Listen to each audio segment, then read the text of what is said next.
So Yes. while we in the topic of rabbis, tell us a little bit about the history of Rabbi Matthew. I read somewhere where it said he came from Africa, but another part where it said he came from the Caribbean Yeah, islands. because they Can have it you, all mixed in. can They you have, clear that up? he was born in Africa. He's an African. Okay, He's born in Africa, but I imagine his family migrated to the Caribbean or however they got there. He came to New York from the Caribbean, and that's why that mix-up is there. See, I'm okay, very close with his family, so I know. okay, That's how that mix-up is there. He was, in fact, born in Africa. okay. He Okay, came that's to why Caribbean. sometimes you'll see him saying he came from Africa or he came from Okay, St. Kitts. Yes, but he came, they migrated, he and his wife, he married his wife there. okay, And she was from St. Kitts, but he was from Africa. He married his wife and had his first son, Arthur, there in St. Kitts. And St. Kitts. the three of them migrated to the United States from St. Kitts. That is in the records. You can Okay, actually see that in the records okay. where they migrated from. So to your knowledge, because obviously you weren't born No, I when was they started the movement of commandment keepers, right. I was that not. that he come from St. Kitts with that understanding of one God,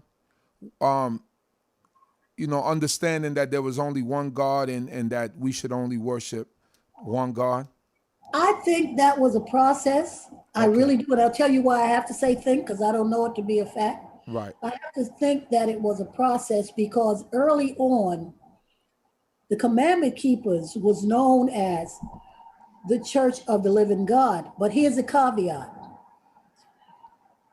the faith of Jesus Christ.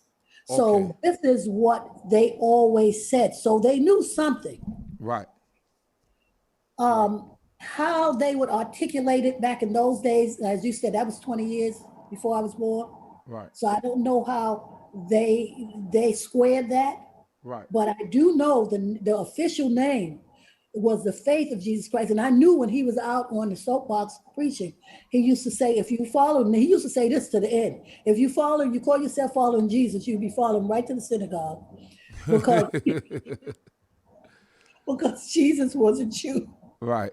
Play on So words. Play on words. play on work. No, so really, he was very adamant about that. He said it used to annoy him Right. because people think they're following Jesus Christ, but they Right. don't understand what Jesus Christ followed.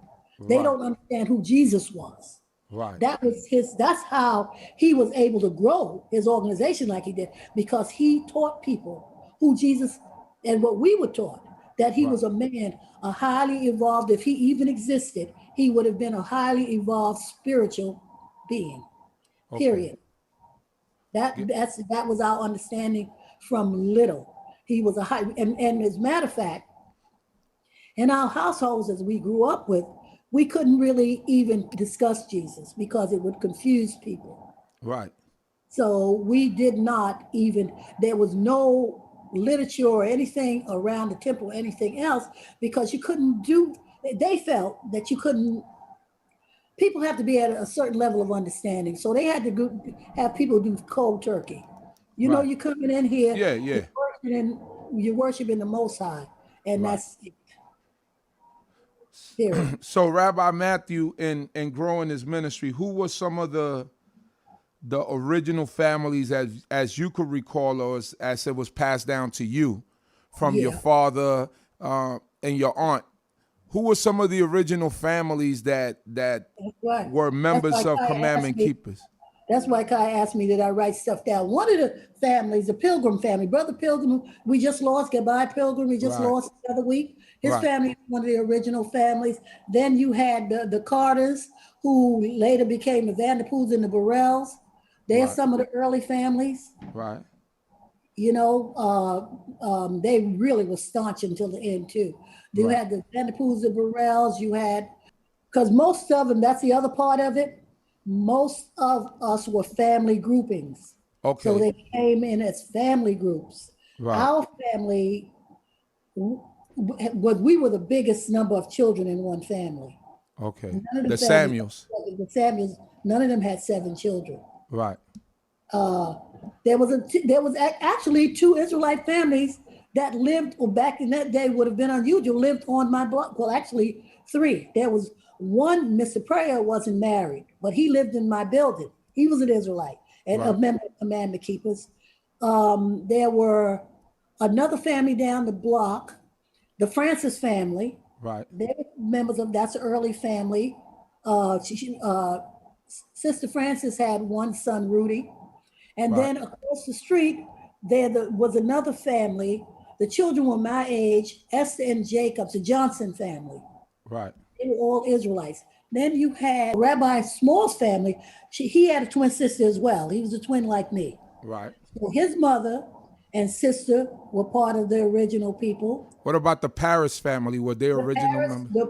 Yes, the Paris family is one of the families that left fairly early, but yes, definitely the Paris family. That family went with when Rabbi Ford, when he went to settle back in Ethiopia in the early 30s, Right.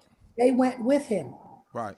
Paris family was one of the founding families. Yes, the Pilgrims of Paris, who What went. about the Lee family? The Lee? Gabby Lee, wasn't he? That's not a founding member. No. Or they're not founding members? No, they're Okay. not founding members. Okay. No, he was there a while. He was adopted, and he was not. He was adopted. He was very fluent in Hebrew and everything Right.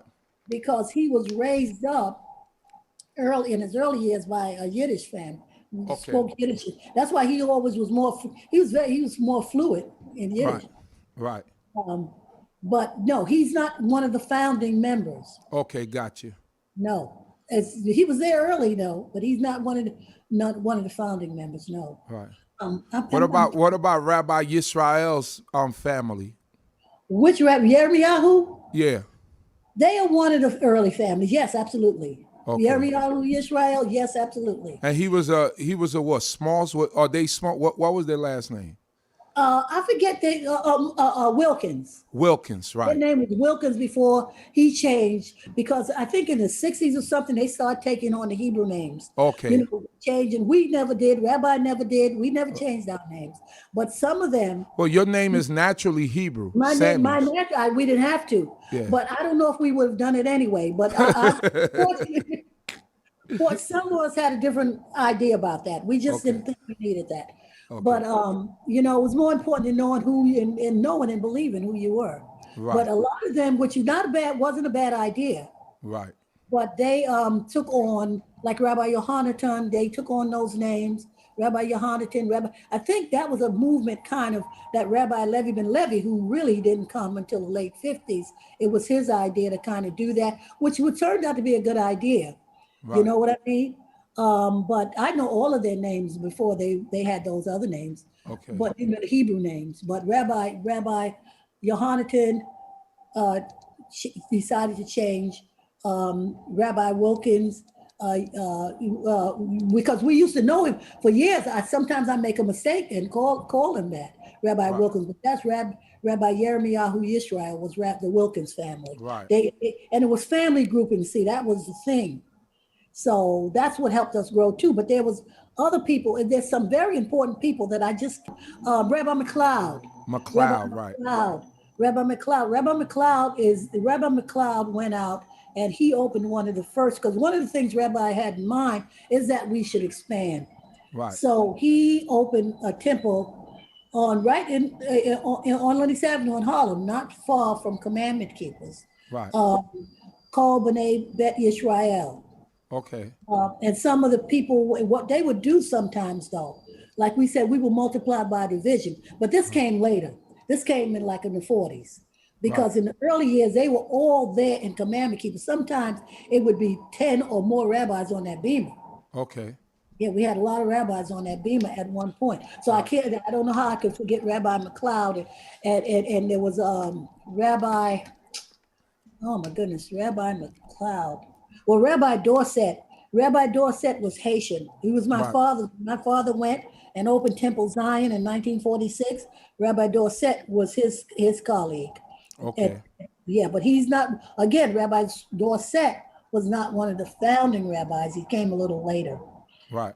Rabbi Marshall. There was a Rabbi Marshall, Rabbi Moses. Rabbi Moses wound up going up to the one in the Bronx, Mount Horeb. Mount Horeb. Yeah, he was a rabbi up there. He's one of the early rabbis. Okay. So there was quite a number of people. We boasted, I think our membership at one point was probably somewhere in the neighborhood of around 500. So what about Rabbi, what they used to call him, he was mostly known as Abba Bivens, but you recognize him as Rabbi Bivens Yeah, and I'm growing going up. to tell you why, because I was a little child and they used to speak of him in terms as I grew older and learned more. I don't think he ever got a smacker. I don't think he was ever ordained as a rabbi. Right. So Okay. I think he was Elder Bivens. Elder Bivens. Okay. Yeah, but as children, they used to kind of give that respect to people. Right. But now that I learned more about Elder Bivens, that's Right. what I'll call him now, because Right. I think he was never ordained. See, all the rabbis that I'm naming to you were duly ordained rabbis because they had that Israelite academy. Right. And Right. they incorporated. Right. Okay, so they can give schmeckers because Okay. they had just like any school of higher learning, you have to have certain curriculums to be Right. able to give people this type of training. Right. Because what was important about that training and going through the academy, people can do legal marriage. See, a lot of Israelites get married, they have to go to City Hall and get a proper license. Right. And then they can be, presided over in the temple. Those men could marry people. That was a very important thing Right. that could happen. They had the proper papers to do certain religious things. Ceremonies. Right. Ceremonies, yeah. That would stand up under law. Right. They could I'm do talking about- funerals. They could do Yes, weddings. They could do I'm all talking types of about stuff. that would stand up in the government's law. Right. You know what I'm trying to say? Yes. So they had proper papers, those rabbis that I've named, and I've missed a few. But Elder Bivens, I think that's why I'm going to call him that now. Elder Bivens, the more I learned about, I remember, I think I told you this one time. I heard the grown-ups, and they were talking about Pop Bivens. And they were saying how he had lost it Right. because he was out there writing the Most High's name on the sidewalk. I remember that conversation very well. Right. I was little. And they were whispering it and everything else. And they say, what is wrong? First of all, we were taught, the reason why that was such an affront is because we were taught to only use the Most High's name, the Most High's real name, in prayer. You don't even talk about it in discussions. Right. And then only in prayer. Right. That's why you see most of us say the Most High Right. or Hashem. Hashem. That's why we do that. That's how we were trained. Right. That's how we were trained. You only say the Most High's name in prayer, period. Right. So when Pop Bivens was doing that, see, I think he had some schooling in the academy, but I don't think I think he probably left before, because if we're ever falling out, Right. I think he left before he was a duly ordained rabbi. Okay. So he definitely was under the auspice of Rabbi Matthew.